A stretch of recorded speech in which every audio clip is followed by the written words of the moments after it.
조성기 소설가의 누가 나를 건져내랴라는 책을 보는데 나빌이라고 하는 사람에 대해 소개한 것을 보았습니다. 오늘 주보에도 그 내용을 좀 소개했습니다마는 이 나빌이라는 사람은 시리아의 수도인 다마스커스, 성경에 다메섹이라고 나오죠. 정통 이슬람 가정에서 태어나 자라면서 어린 시절부터 무슬람의 5가지 의무를 철저하게 지키도록 교육을 받았습니다.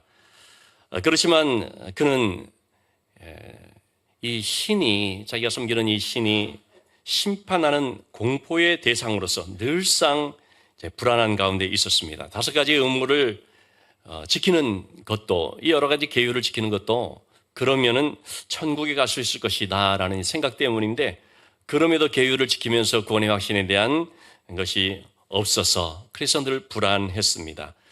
대학을 졸업한 후에 한 유명 출판사에서 근무하고 있을 때 선교사님 한 분을 만나게 됐습니다. 그를 통해서 예수 그리스도를 듣게 되었습니다.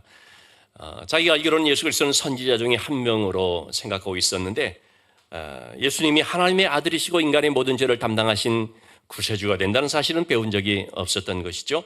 이 선교사님을 통해서 하나님의 말씀을 배우게 되었고, 그러면서 하나님은 공포의 대상이 아니라 그분은 정말로 다정하고 자상하신 사랑의 아버지라는 사실을 알게 됐습니다.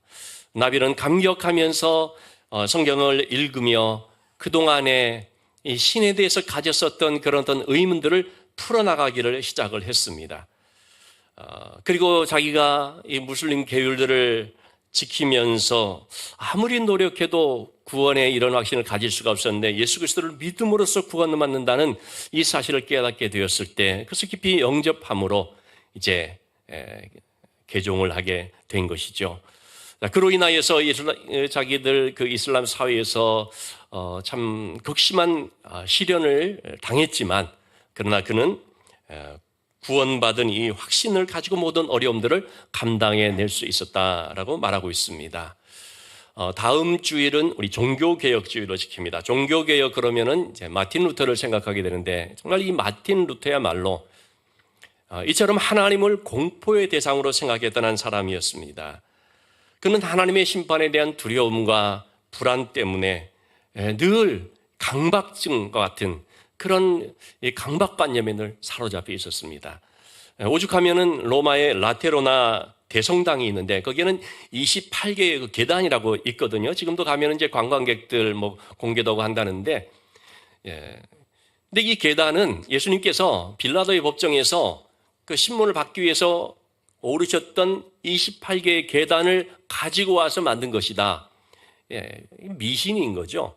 그런 식으로 얘기를 해서 이 28개의 계단을 오르면 그 무릎으로 이제 오르는데, 그럴 때마다 한 계단당 9년씩의 죄를 용서받을 수 있다. 참 이러한, 여러분 당시의 종교개혁을 할 때의 신앙의 모습들이 이러했던 거죠. 루터도 정말 피가 맺힐 정도로 무릎으로 그 계단을 그렇게 오르락내리락 하는데 전혀 그 마음속에 구원의 확신이나 자유함 같은 것이 전혀 없었던 거죠. 그런 가운데 시편과 로마서 말씀을 연구하면서 정말 이 복음의 진리, 그 복음의 정수를 깨닫게 되지 않습니까? 우리의 어떤 행위나 내 노력으로서 내 공로로서 구원받는 것이 아니고 오직 예수 그리스도의 그 십자가의 공로, 그것을 내가 믿음으로 말미암아 의롭게 여김을 받는다. 이 사실을 깨닫게 되면서 하나님은 자기를 안주하는 게 아니라 정말 자기를 좋아하는, 하나님은 우리를 적대시하는 분이 아니라 정말 우리를 위하시는 너무나 좋은 하나님인 사실을 발견하게 되죠. 그래서 루터는 너무나 아주 기뻐 뛸 듯이 했다, 이제 그렇게 얘기를 합니다. 저도 사실 그런 경험이 있습니다. 하나님을 무서운 분, 그냥 공포의 대상, 그렇게 좀 선입관을 갖고 있다가 성경 말씀을 통해서 예수 그리스도의 십자가의 은혜를 깨닫게 되므로, 하나님은 너무나 사랑이 많으신 참으로 우리의 그런 아버지시고 정말 좋으신 분이다. 참으로 하나님은 친밀하신 분이다라는 사실을 이제 알게 됐습니다만, 여러분 하나님은 우리에게 너무나 좋은 하나님이라는 거죠. 참으로 가까이 계시며 친밀한 분이시다라는 것을 말합니다. 오늘 본문의 말씀은 친구에 대한 말씀입니다. 요한복음에서 주님의 7가지 자기 선언을 쭉 우리가 살펴봤습니다. 지난 시간에 나는 포도나무요라는 말씀까지 봤는데 여기 한 가지 덧붙여서 주님은 우리에게 대해서 뭐라고 말하고 있냐면 너희는 나의 친구다. 그런 표현을 쓰고 있습니다. 여러분, 친구라면 사전적인 정의는 어떻습니까? 좀 오랜 기간 가깝게 지낸 사람, 그렇게 얘기를 하죠. 영국의 런던 타임즈에서 한 번은 이 친구의 정의를 공모한 적이 있었다고 합니다. 그래서 현상금을 걸고 많은 수천의 그런 공모자들이 있게 됐는데 그 중에 엄선을 해서 뽑았는데 3등이 친구란 기쁨을 더해주고 슬픔을 나누는 이다 라고 했고요. 2등이 친구는 내 모든 것을 이해해 주는 사람이다 라고 했고요. 1등이 온 세상이 나에게 등을 돌리고 나를 떠날 때도 나를 찾아와 주는 사람이다. 그렇게 했다는 것입니다. 듣고 보면은 굉장히 와닿는 얘기라고 생각이 됩니다. 저는 말씀을 이렇게 보면서 우리가 잘 알고 있는 함석헌 선생의 그 유명한 시죠. 그대 그런 사람을 가졌는가라는 시를 좀 생각해 보게 됐습니다. 좀 소개를 해드리면 한 일부분만 지금 소개를 한 것입니다만 보시면은 말리길 나서는 날 처자를 내어 맡기면서 마음 놓고 갈 만한 사람, 그 사람을 그대는 가졌는가? 온 세상 다 나를 버려서 마음이 외로울 때도 너뿐이야 하고 믿어지는 그 사람을 그대는 가졌는가? 탔던 배 꺼지는 시간, 구명대에 서로 양보하며 너만은 제발 살아다오 할 그 사람을 그대는 가졌는가? 라고 말합니다. 참 여러분, 이런 친구를 가지면 얼마나 마음 든든하고 흐뭇합니까? 그런데 여러분, 이 세상에서 우리를 좀 도와주고 은혜 베풀어주고 힘이 되어줄 수 있는 친구는 좀 있다 할지라도 이렇게 탔던 배 꺼지는 순간 구명대 하나 남은 것 너가 살아야 돼 이렇게 해줄 수 있는, 내 목숨을 주면서까지 나를 위해 줄 수 있고 구해 줄 수 있는 그런 친구가 과연 있는가 하는 거죠. 여러분, 세상에 그런 친구 있습니까? 그런 친구 있으면 얼마나 좋겠습니까만은 누구도, 나도 다른 사람에게 그렇게 못 해주죠. 그런데 성경은 말합니다. 그분이 단 한 분, 그분이 있다는 사실을. 13절의 말씀입니다. 사람이 친구를 위하여 자기 목숨을 버리면 이보다 더 큰 사랑이 없나니. 주님은 죄인된 우리를 위해서 십자가에서 자신을 대속제물로 내어 주셨습니다. 우리를 살리기 위해서 주님의 그 하나밖에 없는 생명을 내어 주신 것입니다. 여러분, 이것이 바로 최고의 사랑 아니겠습니까? 말로만 하는 사랑, 감정으로 느끼는 사랑이 아니고요, 이렇게 실질적으로 나타나는 사랑. 그래서 여러분, 사랑이라고 하는 것은 희생이며 헌신입니다. 사랑한다 말을 하면서도 어떤 희생이 없으면 사랑이 아니죠. 우리가 부모님의 사랑, 특별히 어머니의 사랑을 말할 때 무엇 때문에 사랑을 말합니까? 헌신, 희생 때문에 그런 것이죠. 우리는 그 주님의 사랑을 깊이 영접하고요, 그 사랑 안에 거해야 됩니다. 지난 시간에도 말씀드렸는데요, 내 안에 거하라. 그 내 안에 거한다는 것이 뭡니까? 주님의 말씀 안에 거하는 것인데, 그것은 주님의 말씀을 따르는 것, 즉 순종하는 것을 말합니다. 이렇게 우리가 주님의 사랑을 영접해서 그 사랑 안에 거하면서, 즉 주님의 그 말씀을 따르는 순종하는 삶을 살게 될 때에 그에게 주어지는 특권이 있음을 오늘 말씀해 주고 있죠. 14절의 말씀에서 내가 명하는 대로 행하면, 너희는 내가 명하는 대로 행하면 곧 나의 친구라. 주님의 그 말씀의 명을 따라, 즉 순종하는 삶을 사는 그가 바로 나의 친구다라는 말씀을 해주고 있습니다. 여러분, 이런 순종이라는 것은 어디서부터 나옵니까? 사랑에서부터 나오죠. 어쩔 수 없이 강요받아서 하는 그것은 순종이라고 할 수가 없죠. 그야말로 강요죠. 그러나 진짜로 내가 자발적인 순종을 할 수 있는 것은 뭐냐면 그분을 사랑하니까. 그래서 사랑에서부터 순종이 나오고, 순종할 때 더 친밀한 관계가 형성이 됩니다. 여러분, 우리가 사랑하지 않으면 순종할 수가 없고, 순종하지 않으면 어떻습니까? 주님과의 교제나 어떤 사귐도 이루어질 수가 없습니다. 신앙이라고 하는 것은, 여러분, 신앙의 본질이라는 것은 내가 세상적으로 육신적으로 더 좋아지는 것이 아니고요, 내가 주님과의 관계가 더 좋아지는 것이고 친밀해지는 것입니다. 주님을 더 사랑하게 되는 것, 이게 진짜 신앙의 핵심이라고 하는 것이죠. 자, 그렇기 때문에 주님께서는 우리를 가리켜서 종이라 하지 않고 친구다 말씀하는데, 15절의 말씀 보시면 이제부터는 너희를 종이라 하지 않고 친구란다는 것입니다. 여기서 말하는 너희라는 것은 제자들을 말하죠. 주님과 함께 있으면서 주님의 말씀을 따르고 있는 제자들을 가리켜서 너희는 더 이상 종이 아니고 너희는 나의 친구다 말하고 있습니다. 여러분, 종의 관계는요, 비밀이 있지요. 그러나 친구 관계는 비밀이 없습니다. 종에게는 주인이 다 알려주거나 그렇지 않죠. 그러나 친구에게는 알게 해주는 것입니다. 우리가 주님의 친구가 될 때 주님을 더 잘 알게 될 뿐만 아니라 주의 뜻이 무엇인지 보게 되지요.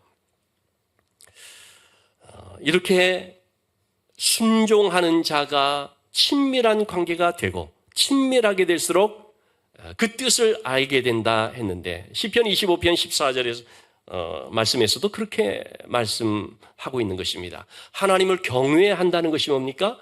하나님의 말씀에 순종하는 것입니다. 그렇게 하나님을 경외하면 하나님의 친밀하심이 그에게 있는 것입니다. 하나님의 말씀을 순종하고 하나님을 더 가까이 따르고 하니까 그 하나님과의 관계가 친밀함으로 형성이 되죠. 그렇게 되니까 하나님의 언약을 그에게 보여주시는 것입니다. 하나님이 하시는 계획을 보여주시기도 하시고 하나님의 뜻을 밝히 알게 해주시기도 하시고, 여러분, 이렇게 하나님을 경외했던 한 사람이 바로 아브라함 아니겠습니까? 하나님께서 독자 이삭을 바치라 그럴 때 아브라함이 하나님을 신뢰하는 믿음으로 그 말씀에 그대로 순종하게 되었을 때 하나님께서 뭐라고 했습니까? 아브라함이 이제 정말 나를 경외하는 줄을 알겠노라. 이렇게 아브라함이 하나님을 경외했거든요. 그런 아브라함에게 하나님은 친밀함으로 대해 주시는데 하나님의 놀라운 계획을 말씀해 주기까지 하는 거죠. 자, 먼저 이사야서 41장 8절 말씀을 보면, 또 야고보서 2장 23절의 말씀 보면 아브라함을 가리켜서 나의 벗이다라고 말합니다.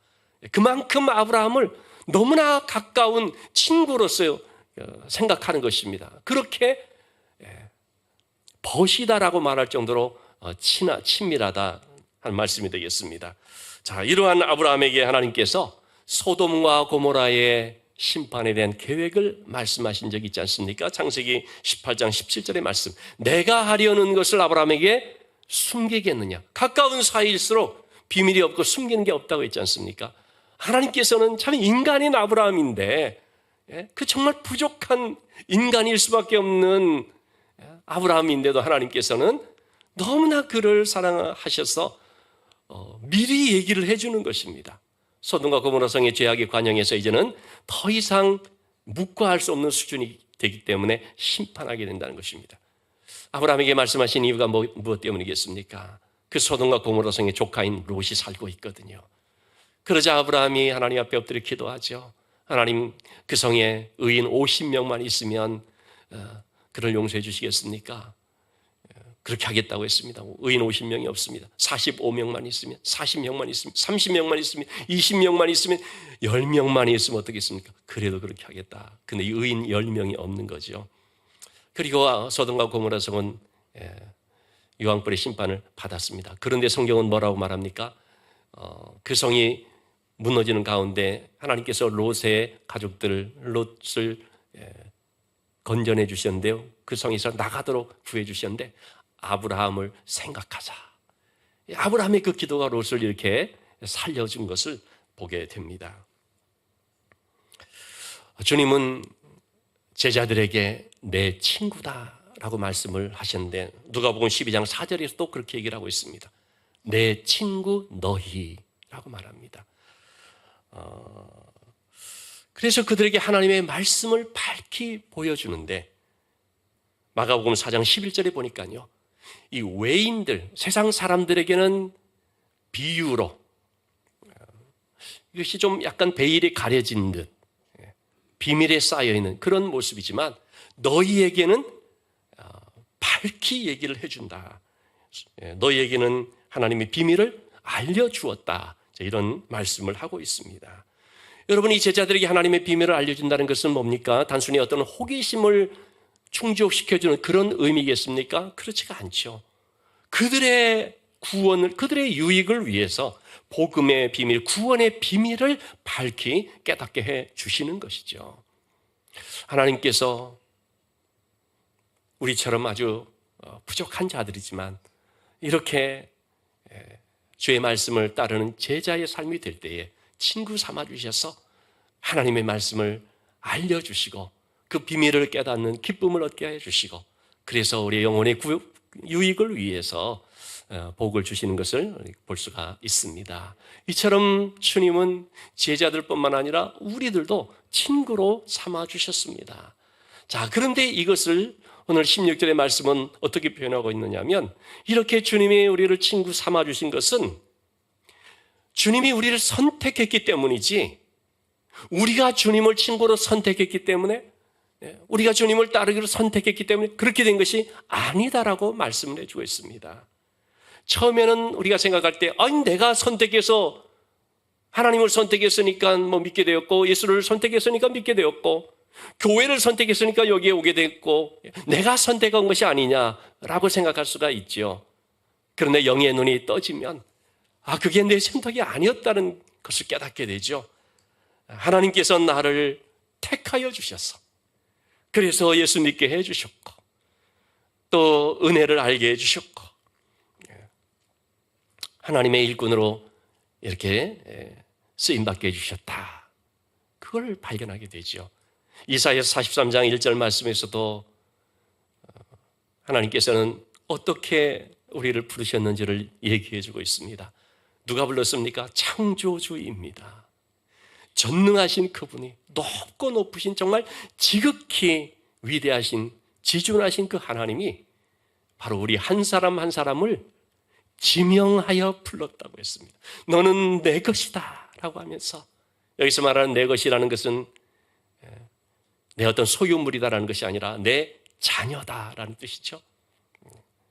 내가 책임지고 돌봐줄 내 귀한 생명인 내 자녀들 그런 마음으로 말하는 것입니다. 하나님께서는 창세전부터 우리를 아시고요. 때가 되어서 정말 지명하여 불러주셨습니다. 여러 사람들 중에서 무작위로 어떻게 걸려가지고 너 나와 이런 것이 아니고요. 잘 알고 지명해서 얼마나 귀한 일입니까? 여러분 그런데 하나님께서 우리를 지명하여 불러주신 것은요. 우리에게 어떤 선함이 있기 때문에 어떤 자격이 되기 때문에 우리에게 어떤 가능성이 보여져서 그런 것이 아닙니다. 하나님께서 이스라엘 백성들을 택할 때도 그런 말씀을 주셨는데 신명기 7장 7절에서 8절 너희들을 택한 이유는 다른 것이 아니라 다만 너희를 사랑해서 부족한데 연약한데 허물도 많은데 그럼에도 사랑해서 요한일서 4장 19절 말씀에서도 그가 먼저 우리를 사랑했다라고 말합니다. 먼저 우리를 사랑했다. 내가 사랑하니까 하나님도 사랑을 해주시고 그게 아니고 하나님이 먼저 나를 사랑해 주심으로 내가 그 사랑을 깨닫고 나도 하나님을 사랑하는 자가 될 수가 있었죠. 자, 그런데 하나님께서 언제 우리를 사랑하셨습니까? 로마서 5장 8절 말씀에 보니까 우리가 아직 죄인 되었을 때 죄가 뭔지도 모르고 죄의 심판이 죽음이라는 사실도 전혀 깨닫지 못하고 그야말로 영적인 철부지같이 분수를 모르고 그냥 허랑방탕한 인생을 살아가면서 살아계신 하나님이 계신데 그 하나님의 존재도 알지 못하고 그저 내 잘난 맛이 그렇게 살아가고 있을 바로 그런 처참한 죄인의 현실 가운데 있을 때에 그럴 때 하나님께서는 우리가 무슨 구원의 필요성을 깨닫는다든지 그걸 위해서 간구한다든지 그런 게 아니고요. 아무것도 모르는 가운데 있는 그런 우리를 위해서 먼저 하나님이 예수 그리스도를 통해서 십자가에서 우리의 모든 대속의 역사를 이루셔서 죄 사함의 길을 다 열어주셔서 그래서 하나님께서 우리를 향한 그 하나님의 사랑을 확증해 주시는 일이 있게 된 것입니다. 저는 이 로마서 5장 8절을 볼 때마다 참 그 은혜 받았던 그 시절의 어떤 체험이 늘 느껴집니다. 얼마나 이 말씀에 감격을 했었는지요. 아무도 많은 분들이 그럴 수 있는데 저처럼 신앙의 가정에서 자란 사람은 한 번씩 그런 항변을 하거든요. 내가 내 의사로 믿게 됐냐 이거죠. 내 자유로 믿게 됐냐 이거죠. 부모님이 나를 데리고 가서 어쩔 수 없이 믿게 됐지 않느냐. 내 의사와 아무 상관없이 이렇게 억지로 믿게 된 것이 아니냐. 그래가지고 거부감을 갖고 반항하고 그래서 방황하고 저도 좀 그랬었거든요. 그런데 바로 이 말씀 로마서 5장 8절의 말씀과 같이 하나님의 사랑이 무엇인지를 깨닫게 되었을 때 얼마나 참 회개와 감사의 눈물을 많이 흘렸는지 모릅니다. 하나님이 그때 그래서 나를 그곳에 있게 하셨구나. 그래서 그 사람들을 나한테 보내셨고 나를 이끄셨구나. 나로 하여금 예수 그리스도를 믿게 하시고 그 은혜의 길에 들어설 수 있게 해주셨구나. 참 여러분 저뿐만 아니라 많은 분들에게 그런 고백이 있으리라고 봅니다. 그때 깨닫는 것이 뭡니까? 내가 하나님을 선택한 것이 아니고 하나님이 정말 부족한 너무나도 참 낙한 죄인인 나 같은 자를 택하여 주셔서 그래서 이렇게 은혜 받게 해주셨다는 것입니다. 만약에 그때 하나님이 나를 부르지 나를 이끌지 않았다면 내가 어떻게 되고 있었을까? 여러분 하나님이 나를 그렇게 인도해 주지 않았으면 지금 우리 어떤 삶을 살고 있을까요? 진짜 생각하면 아찔합니다.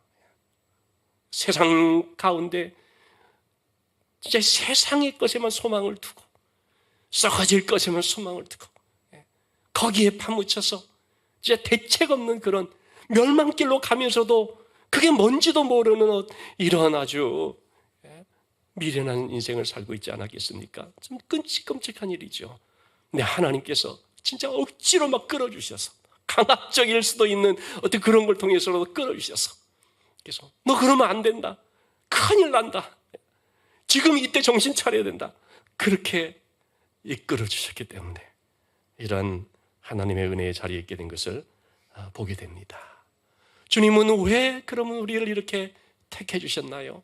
오늘 말씀해 보니까 열매를 맺게 하고 더 많이 맺게 하고 그러므로 말미암아 중요한 것이 이거죠.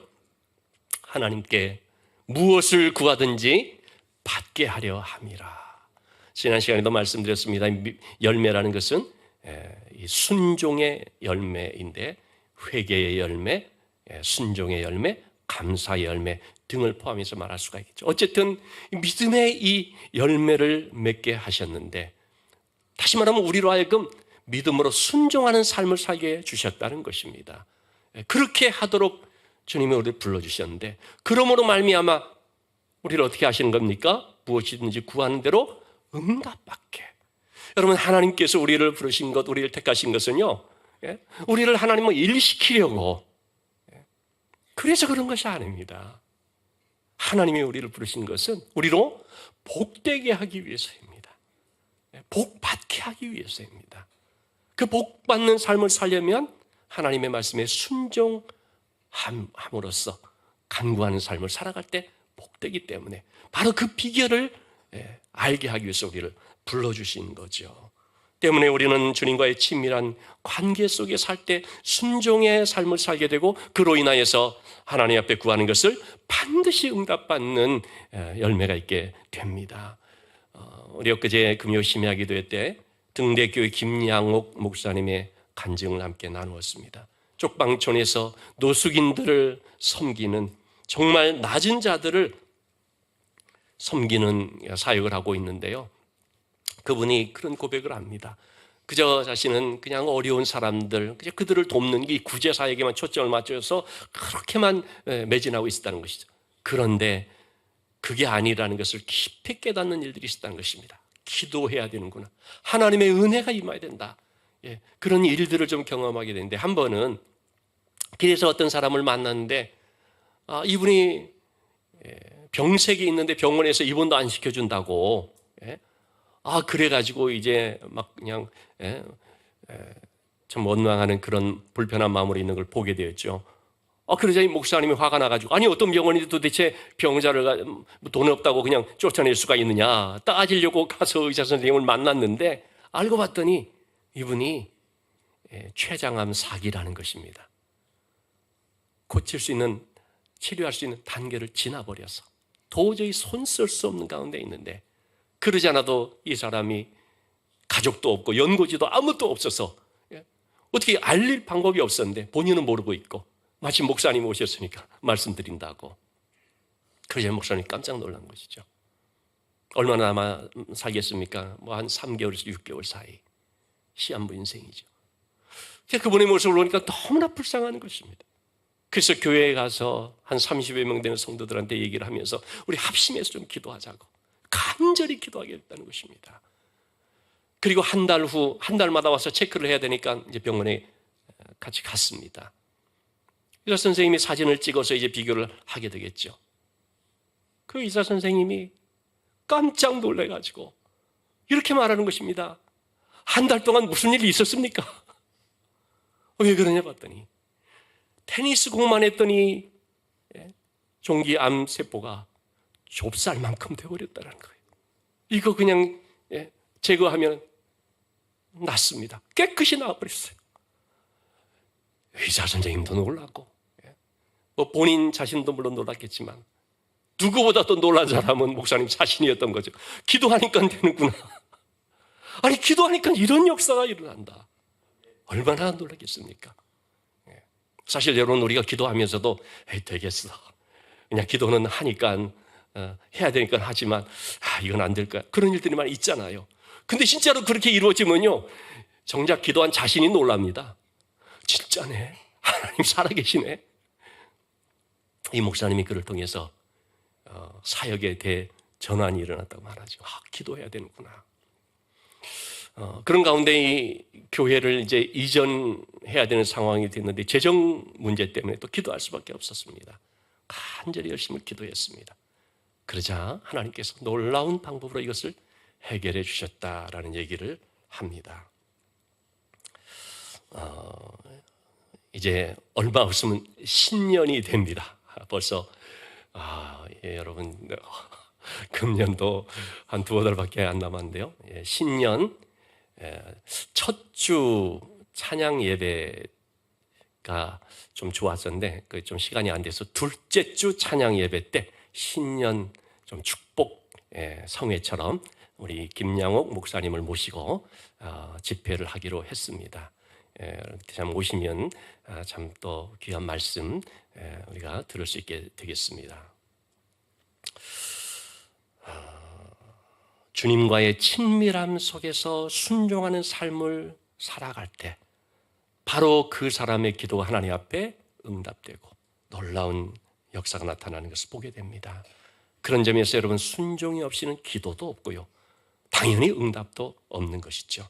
우리는 하나님의 은혜로 내가 이렇게 택함 받았다라는 것으로 자기 만족을 삼을 것이 아니라, 그렇기 때문에 이제 순종하는 삶을 살기로 다짐하고 그 순종의 열매를 맺으면서 응답받는 복된 삶이 될 수 있기를 주님의 이름으로 축원합니다.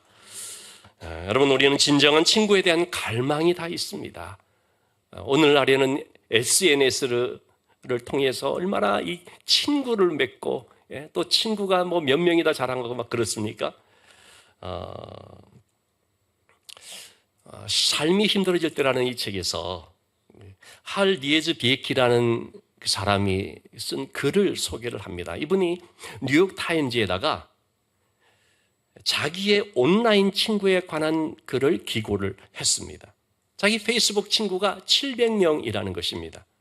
근데 자기는 참 어리석게도요, 그런 인터넷상에 그 만난 친구들, 지인들, 인맥들, 그리고 자기가 글을 쓰면은 거기에 좋아요하고 이렇게 누르는 뭐 구독자들, 이런 것들을 자랑을 했었다는 것입니다. 그러다가 한 번은 그런 친구들을 한번 좀 만나봐야 되겠다. 그래서 함께 즐거운 시간을 보내기로 생각을 하고 그 700명의 사람들에게 다 개인적으로 연락을 했습니다. 몇 월 며칠 저녁 몇 시 동네에 있는 어느 바에서 만날 수 있습니까? 초대합니다 하고 초청을 한 거죠. 그랬더니 700명 중에서 15명이 내가 참석하겠다고 약속을 하고요. 60명이 내가 참석할 수 있을 것 같다. 가능성을 얘기를 했습니다. 그러자 이제 이분이 예약도 해야 되니까 한 20명쯤은 오겠구나 생각을 하고 그날이 되었습니다. 잔뜩 기대감을 가지고 그 장소로 갔습니다.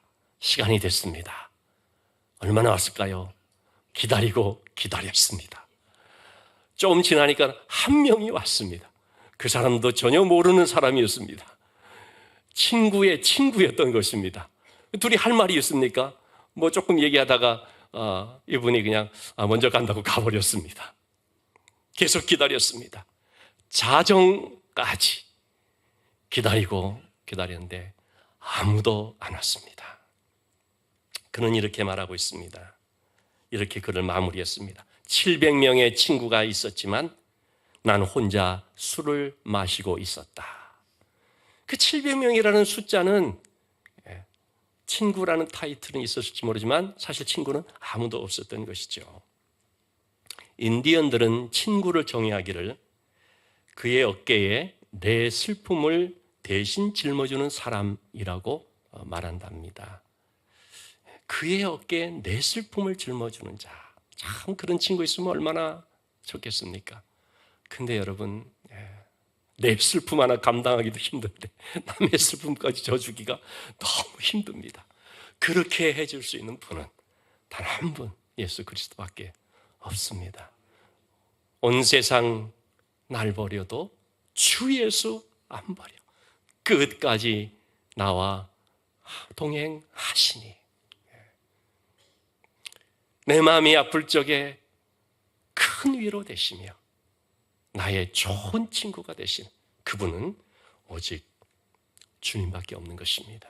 주님이 바로 우리를 그런 친구로 삼아 주셨는데 그렇다면 여러분 우리도 주님을 그런 친구로 삼아야 되죠. 그게 어떤 겁니까? 친한 친구 사이에는 숨기는 게 없다고 했지 않습니까? 감추는 게 없다고 했지 않습니까? 비밀이 없다고 했지 않습니까? 여러분 우리의 삶 속에는요 그 누구에게 말할 수 없는 어떤 비밀 같은 것이 있습니다. 털어놓을 수 없는 아픔, 약점, 문제 뭐 이런 것들이 있거든요. 그걸요 사람한테 털어놓았다가는 뒤탈이 생깁니다. 나중에 보니까요 상처와 아픔이 돼서 나한테 돌아옵니다. 여러분 교회 안에서도 사람한테 털어놓지 마시기 바랍니다. 뭐 그냥 믿음의 친구라고 해서 딱 털어놨는데요 그 사람이 가가지고 뒤에서 또 험담을 하죠. 그래가지고 이제 그게 들어오면 얼마나 상처가 되면 저를 찾아 목사님 누구로부터 상처받았습니다. 그러니까 말하지 말라고 했잖아요. 여러분 사람은 다 부족합니다. 그냥 불쌍히 여기시고 사람한테 털어놓는 게 아닙니다. 주님께 털어놔야 우리가 치유되고 회복이 되고 아무런 탈이 없습니다. 오히려 자유함과 평안함이 있습니다. 주님은 우리에게 말씀합니다. 그 모든 것들을 다 가지고 오도록. 여러분 우리가 주님과 정말로 친밀한 사이라고 한다면 그러면 진짜 우리에게 있는 모든 어떤 죄책감, 두려움, 사람들로부터 받은 어떤 상처나 아픔이 있다 할지라도 다 우리가 주님께 털어 놓아야 되는 것이고요. 고백해야 되는 것입니다. 십자가 앞에 나가서 내 짐을 풀어야 되는 것입니다. 그럴 때 우리가 치유되고 힘을 얻고 강건해지는 것이고 무엇보다도 그런 과정을 통해서 주님과 만남이 깊어지고 친밀한 사이가 되는 거죠. 이러한 친밀함 속에서 여러분 이번 한 주도 주의 말씀을 순종함으로 기도하는 가운데 놀라운 응답을 받는 복된 삶이 될 수 있기를 주님의 이름으로 축원합니다.